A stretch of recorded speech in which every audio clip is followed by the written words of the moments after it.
Bonjour à toutes et tous et bienvenue sur la chaîne de podcast du comité de réanimation de la SFAR, Société française d'anesthésie-réanimation. Nous sommes ravis de vous accueillir pour cet épisode de la série thématique, une série à la rencontre des experts de la SFAR pour aborder des sujets d'actualité en réanimation. Nous recevons aujourd'hui le professeur Courret pour discuter de la pupillométrie en réanimation. Professeur Courret, je vous remercie d'avoir accepté notre invitation et je commence sans plus tarder par une première question. Toute simple, pourquoi examiner les pupilles en réanimation? Bonjour, merci à l'ASFA de me proposer cet enregistrement. Pourquoi examiner les pupilles en réanimation? Parce que c'est quelque chose d'assez basique que tout le monde fait dans la surveillance des patients. C'est quelque chose qui est assez simple d'approche. On a l'habitude de dire que la pupillométrie, c'est un peu la fenêtre sur l'âme, c'est un peu la petite lucarne pour voir un petit peu le cerveau. Et c'est quelque chose qui, qui est assez robuste dans le sens où c'est assez démocratisé qu'une mydriase bilatérale aréactive, donc une pupille qui est très dilatée et qui ne réagit pas à la lumière, chez quelqu'un qui est cérébrolésé ou pas même, et quelque chose qui est corrélé à à la mortalité et qui est quelque chose dont il faut s'occuper. Donc c'est vrai que on examine les pupilles au même titre qu'on prend la tension artérielle du patient, qu'on prend sa fréquence cardiaque et ça fait partie de la pancarte. C'est un paramètre qui est simple, qui nécessite quand même une standardisation pour avoir une valeur de suivi et une valeur pronostique.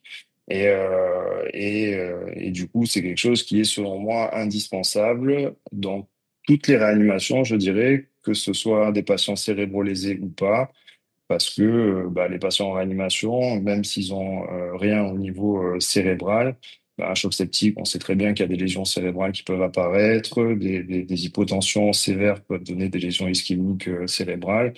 Et bon, bref, tous les patients nécessitent une surveillance, et donc c'est une surveillance parmi les autres des paramètres vitaux. Euh, un aspect qui est important à comprendre, c'est que quand on regarde les pupilles et qu'on on mesure le réflexe photomoteur, en fait, on mesure une boucle qui se situe au niveau du tronc cérébral. Donc, on pourra discuter plus tard de monitorage non invasif de l'encéphale, mais là, la pupillométrie et l'analyse du réflexe photomoteur, c'est une boucle au niveau de la partie haute du tronc cérébral. Et on sait que le pronostic neurologique des patients cérébrolésés, eh ben, c'est le trois quarts du temps dû à quoi, c'est corrélé à l'atteinte du tronc cérébral. Très bien, vous nous avez parlé de pupillométrie. Quels sont les outils actuellement disponibles pour la mesure du réflexe photomoteur? Donc, il y a dans toutes les réanimations, on est habitué à utiliser alors des stylets lumineux, des petites lampes, le téléphone portable, pour pouvoir mesurer un peu ce réflexe photomoteur, donc la contraction de la pupille suite à un stimulus lumineux. Et les infirmières ont des petites réglettes pour essayer de mesurer la taille de la pupille et pour pouvoir déceler une mydriase, une anisocorie. Donc une anisocorie, c'est une différence de taille droite-gauche de plus de 1 millimètre. Donc ça, c'est les outils qui sont le plus répandus. Alors, ces outils répandus donnent des interprétations de réactivité pupillaire, de taille pupillaire qui sont assez hétérogènes et qui sont pas très fiables.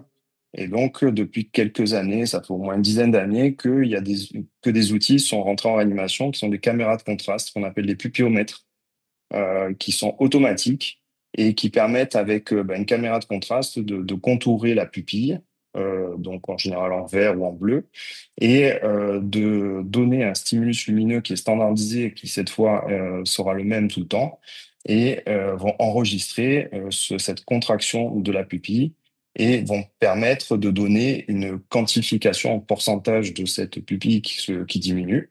Donc le réflexe photomoteur qui va pouvoir être quantifié avec plus ou moins de marqueurs qui sont pour... alors, il y a deux fabricants. Il y a le NeuroOptics et le Neurolight actuellement. Le NeuroOptics n'a pas de cache et le Neurolight a un cache. Alors, le cache, c'est un petit cône qui est au bout de la caméra de contraste qui permet de mettre la pupille dans une ambiance lumineuse standardisée. Donc au départ, la pupille est dans le noir et ça déclenche un sinus lumineux.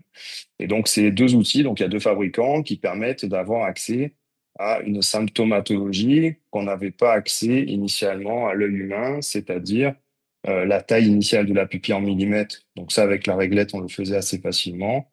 La contraction pupillaire, donc là, on va pouvoir la mesurer avec un pourcentage qui va être 40 à 50% chez les volontaires sains.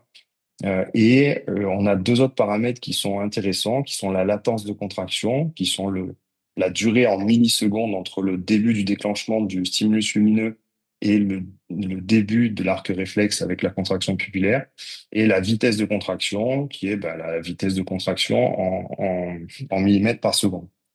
Donc, on a ces deux outils qui permettent maintenant de faire des mesures standardisées, euh, plus reproductibles et qui permettent d'avoir des paramètres qui n'étaient pas accessibles à l'œil humain standard.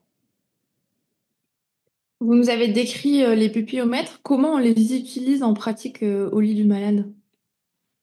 Alors, c'est des outils qui sont très simples, mais alors comme on s'attaque entre guillemets à la pupille, qui est le réflexe photomoteur, qui est quelque chose qui est très marqué. Encore une fois, la mydriase bilatérale, l'absence de réflexe photomoteur est quelque chose qui est très ancré pour les réanimateurs pour dire que c'est de mauvais pronostics et que les patients ne s'en sortiront pas.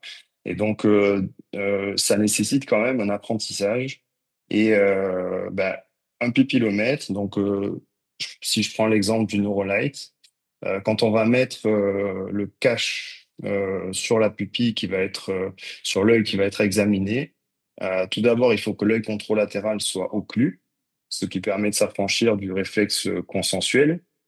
Euh, il faut également attendre, alors le fabricant dit 7 secondes, en gros c'est entre 5 et 10 secondes, pour que la pupille puisse prendre une position stable dans cette nouvelle ambiance lumineuse complètement noire. Une fois qu'elle est stabilisée, on déclenche le réflexe photomoteur, donc le stimulus lumineux, et l'appareil fait sa mesure. L'avantage des dernières évolutions des logiciels dans ces appareils, que ce soit le NeuroOptic ou le Neurolight, c'est qu'ils ont intégré des index de fiabilité de la mesure. Donc il faut que, bon, c'est simple, hein, il faut que la pupille soit colorée en continu pendant toute l'acquisition de la mesure pour être certain que cette mesure soit fiable.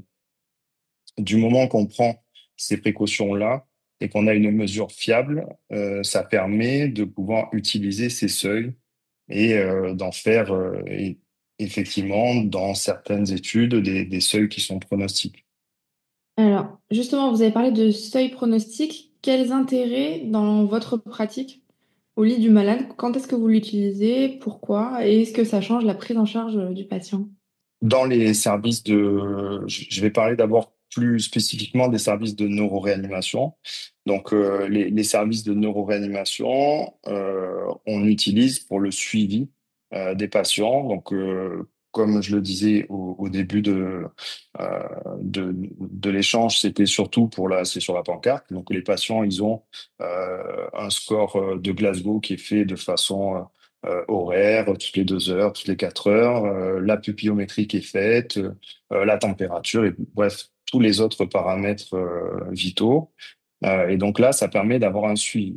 Et donc, quand on dit suivi, dit on va pouvoir voir l'évolution de ces paramètres chez les patients. On sait, la pupillométrie, c'est quelque chose qui est assez, le réflexe photomoteur, c'est quelque chose qui est assez robuste. Et alors on sait qu'il y a quelques médicaments qui peuvent influer sur ce paramètre. Alors tout ce qui va être les médicaments cholinergiques, les antiémétiques, les choses comme ça. On sait que les opioïdes, ça peut effectivement, ça diminue la taille, mais ça Ça modifie pas tellement le réflexe photomoteur, c'est juste qu'il est plus dur à voir quand on a un gosier serré.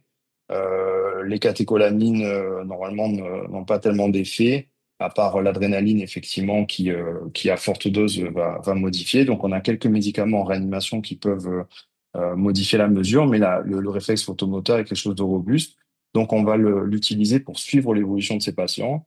Et le patient qui va avoir des pupilles qui sont complètement symétriques, qui va commencer à avoir une asymétrie pupillaire, eh bien, on va aller chercher, que ce soit au Doppler, à l'imagerie, s'il y a un œdème cérébral qui se constitue, s'il y a un engagement temporel qui apparaît, un patient qui a un réflexe photomoteur qui diminue de façon importante, ben, on va l'examiner, on va regarder un petit peu plus ce qui se passe. Donc, c'est le suivi des patients. Donc, ça, c'est en neuroréanimation quand ils sont cérébrolésés.